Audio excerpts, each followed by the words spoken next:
At 8:17 a.m., the internet suddenly disappears. Across the planet, billions of people stare at their phones, thinking it's just another outage. But within seconds, ATMs stop working. Air traffic control systems begin disconnecting. Emergency call centers lose communication. Stock markets freeze mid-transaction. Entire hospitals lose access to patient records. And then, something even stranger happens. People realize it's not just their country or their provider. The entire world is offline because modern civilization was never designed to survive without the internet. And in less than 1 hour, the first signs of global panic begin. At first, people try restarting their phones, refreshing apps, switching between Wi-Fi and mobile data. Nothing works. Then, airports across the world begin delaying flights because modern planes don't just rely on pilots, they rely on live data, weather systems, satellite communication, navigation networks.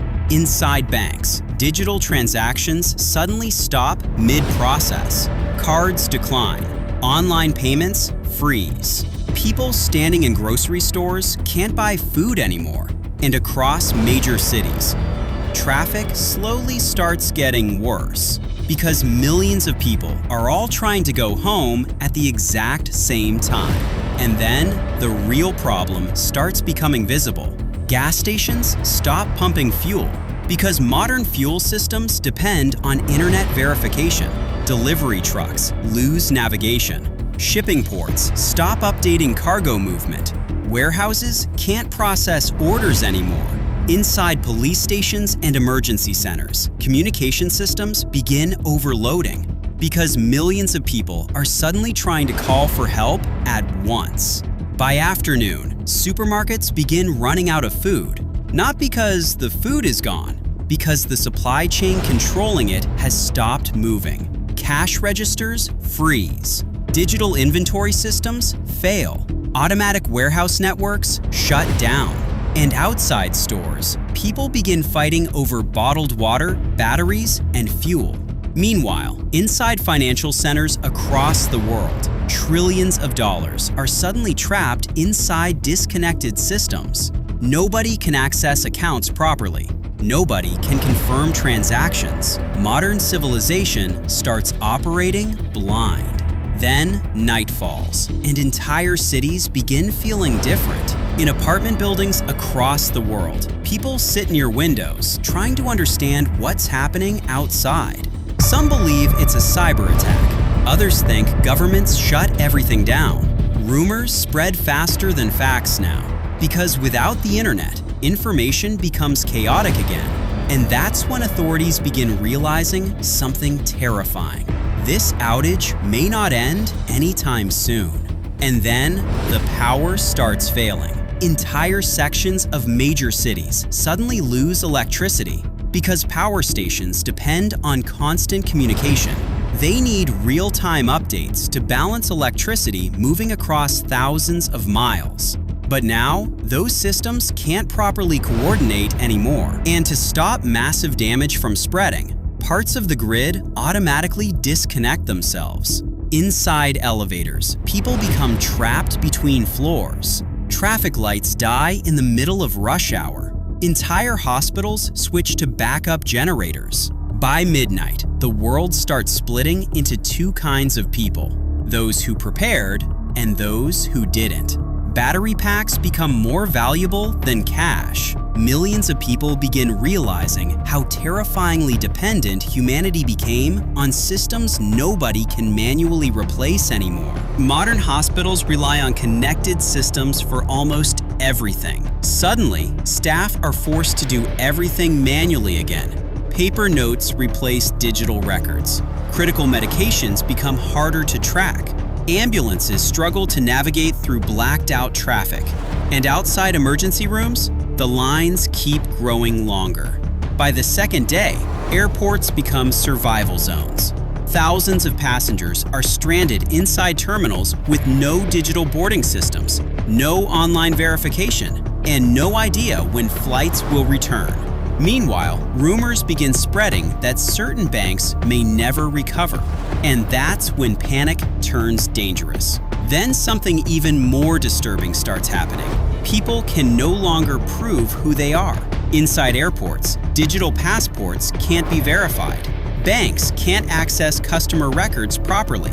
Police officers struggle to identify people through disconnected systems. And because nobody trusts digital systems anymore, cash starts disappearing fast.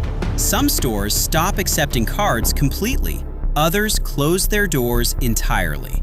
Meanwhile, outside a few operating ATMs, people begin standing in lines that stretch for blocks. Not to buy luxury things, just to survive the next few days. Fuel shipments slow down. Some pharmacies run out of critical medicine. Battery-powered radios become incredibly valuable. Neighbors gather outside buildings just to exchange news. But there's a problem. Nobody knows which information is real anymore. Some rumors claim the internet is coming back tomorrow. Others say governments have lost control completely. And then the governments start reacting differently. Some countries impose curfews almost immediately. Military vehicles appear near fuel depots, ports, and food warehouses. Police begin controlling traffic entering major cities. Modern cities only function when supplies keep moving. And right now, food deliveries are slowing down everywhere. Water, medicine, fuel, batteries, gone. Not because the world ran out of resources, because the systems distributing them stopped working together. Cargo ships wait offshore. Trains stop moving after signaling systems fail. And inside major cities, traffic turns into permanent gridlock. People abandon cars in the middle of highways just to walk home. Meanwhile, inside dark office buildings across the world, employees are sent home because entire companies can't operate anymore. No cloud systems, no online databases, no communication platforms. For the first time in modern history, parts of the global economy simply pause. And then, the psychological effects begin showing everywhere. Parents pull children out of schools.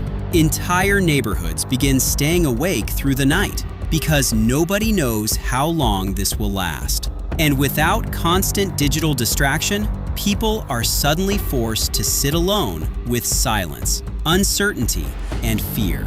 Across cities, the sky starts looking strange too. Fewer planes, fewer lights, fewer screens glowing from apartment windows. By the end of the first week, governments scramble to prevent total economic collapse. Emergency radio stations become some of the most important places in the country. Paper maps suddenly return. Cash becomes more trusted than digital banking. And younger generations experience something they've never truly lived through before. A world disconnected from instant information. And slowly, people begin rebuilding smaller versions of the world around them. Local communities start organizing food distribution manually. Neighborhoods create handwritten notice boards for updates. Small businesses reopen using only cash and paper records. Something fundamental has changed. Humanity realizes it built an entire civilization on systems most people never understood. Invisible networks, invisible servers, invisible connections running silently beneath everyday life.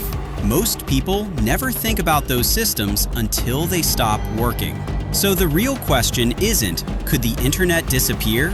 The real question is, if it did, how long would civilization stay stable without it? Comment your thoughts and subscribe for more.